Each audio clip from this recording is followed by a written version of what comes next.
conta 3, 2, 1 e taca fogo. Então, na aula passada a gente começou falando sobre lei de Gauss, e aí numa rápida passada, só para a gente chegar no ponto que a gente chegou. A gente foi passando,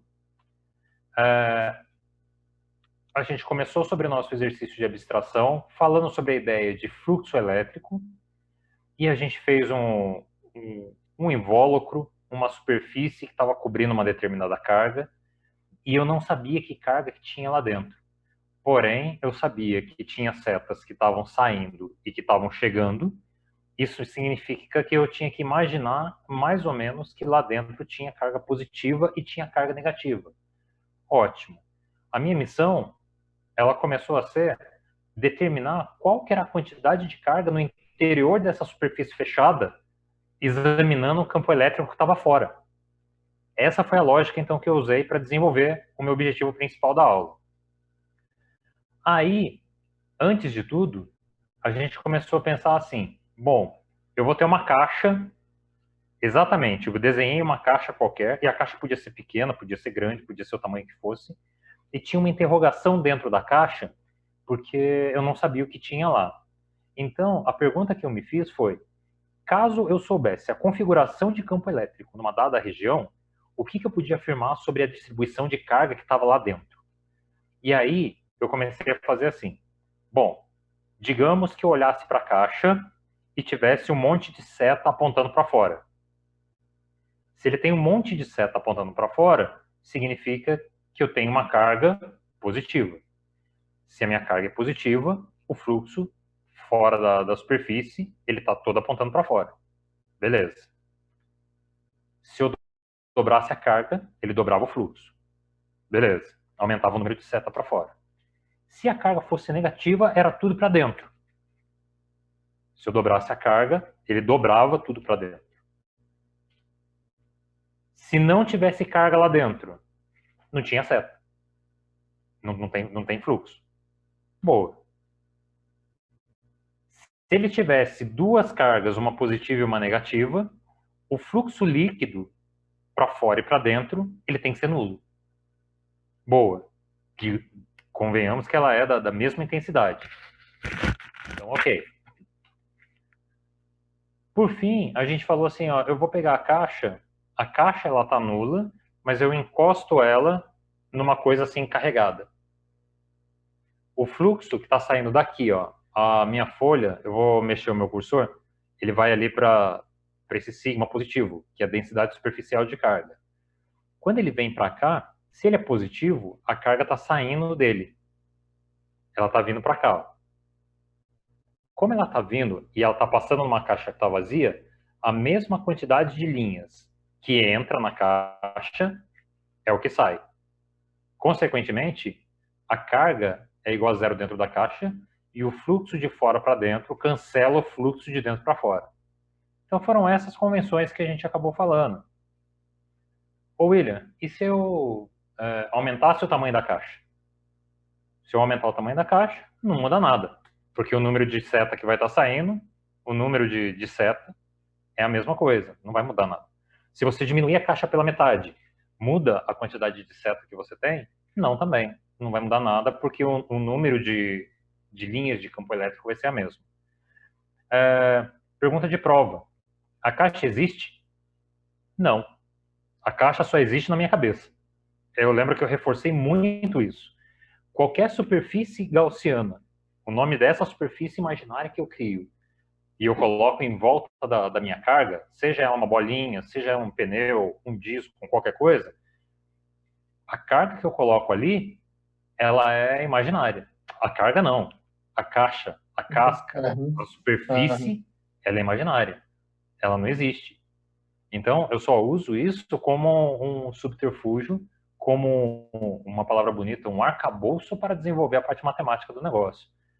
Então, beleza. Então, a gente foi fazendo coisas nesse tipo, e aí a gente começou a falar assim, ó, vamos fazer a parte matemática. A gente fez a parte de fluxo, eu lembro que a gente pegou o exemplo de um cano, e a gente falou assim, bom, eu quero o cano, ele tem um comprimento, o comprimento, ele é, se a velocidade é dx dt, dx é igual a v dt. Então, a variação do comprimento, ela é v dt. E eu representei ela aqui embaixo, ó. A variação do comprimento. Aqui do lado é a área do cano. E qualquer coisa que escoar pelo cano, ele vai ter uma velocidade v. Então, o meu fluxo, ele vai ser o quê? A variação do volume no tempo.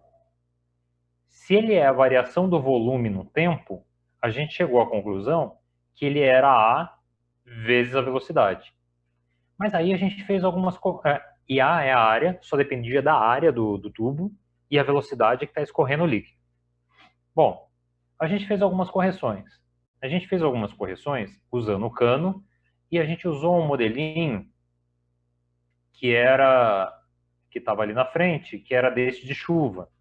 E a gente associou como sendo a plaquinha que ela estava inclinada, porque ela devia ter uma correlação com o ângulo, e uma placa e chovia nela, e aí eu tinha uma plaquinha que daí eu virava o lado e colocava ela lá do outro lado, e a mesma quantidade de chuva também caía nela. Beleza. Isso daí a gente fez. E a pergunta foi, onde chovia mais?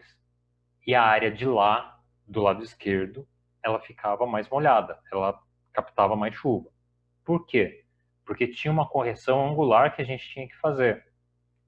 Porque eu tinha sempre a normal da minha área, que ela está sempre apontando. Eu tenho a minha superfície aqui, a minha normal em relação a ela faz um ângulo de 90 graus com a superfície. Então, ok, ele está saindo. E aí, ela caía, ele tinha uma normal. Lá do outro lado, ele também acontece isso. Porém, essa minha normal, que está fazendo 90 graus com a superfície, ela está inclinada. Ela tem um ângulo. Então, se a gente imaginar, nos dois casos, repetindo eles um do lado do outro, a gente vai ver que a quantidade de água que cai, ela depende do ângulo entre a área e a direção de incidência da chuva. Ou seja, em casos extremos, quando a minha placa ela está nessa posição, ou quando a minha placa ela está nessa posição, o que vai acontecer? Se chove, ela vai cair toda em cima da placa com a minha placa na horizontal. Porque o ângulo entre a normal da placa e a incidência da chuva, ele é um ângulo de 180 graus. Então, consequentemente, o cosseno de 180 é menos 1. Então, ele é máximo. Levando em consideração que o cosseno ele varia de menos 1 até 1. Por outro lado, quando ele é 90 graus, está chovendo aqui e a minha área está aqui. A normal dela está fazendo isso daqui, ó. Então, a chuva está caindo aqui e a minha normal da área está desse lado. Qual que é o ângulo que eles estão fazendo? 90 graus. Quanto é o cosseno de 90? É zero. Consequentemente, qual que é o fluxo que pega aqui na minha placa? Zero. Então, a minha correção ela sempre era do tipo, o fluxo era a área vezes a velocidade vezes o cosseno do ângulo entre os dois. A normal da área e a minha velocidade. Eu expandi isso na nossa conversa para fluxo elétrico.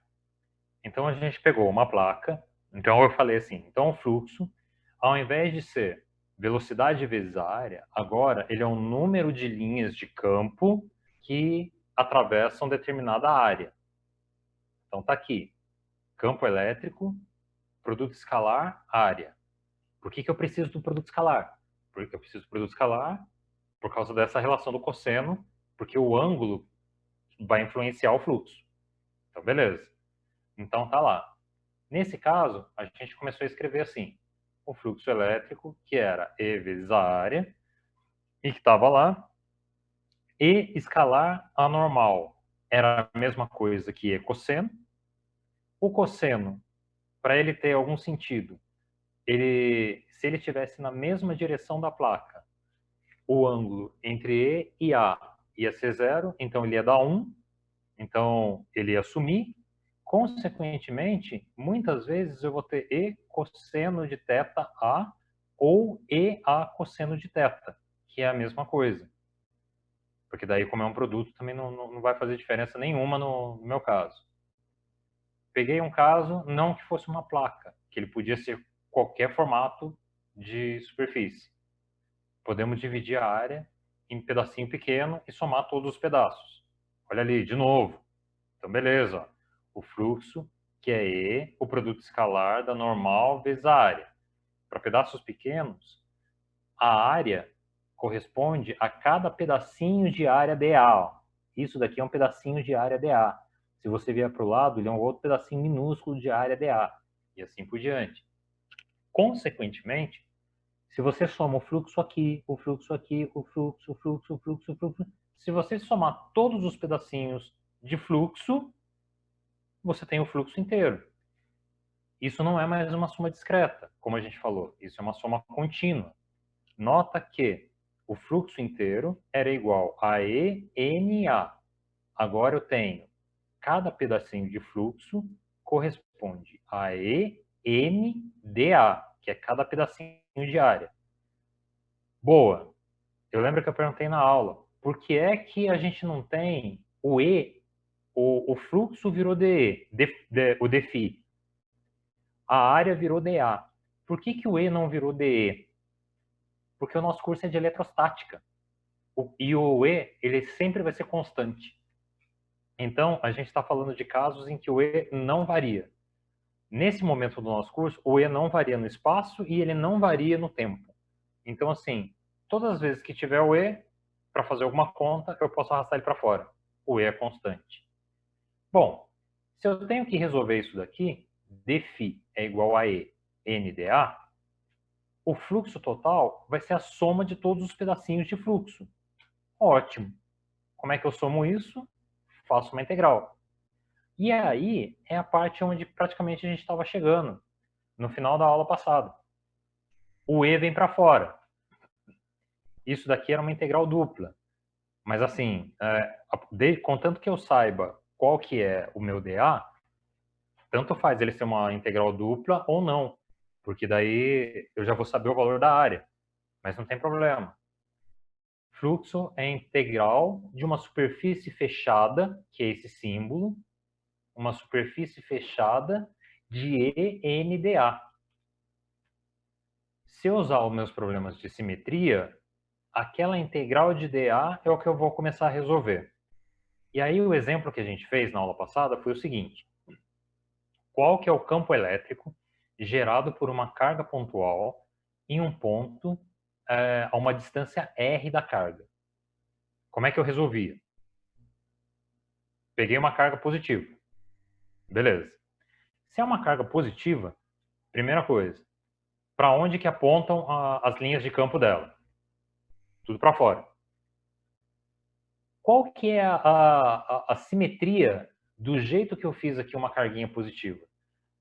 Ela é uma bolinha. Se ela é uma bolinha, a simetria que eu tenho dela é esférica. Ah, então beleza.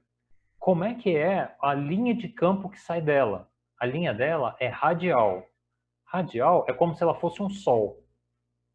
Então ela tem a carga aqui no centro e ela está saindo um monte de linha de campo dessa minha carga.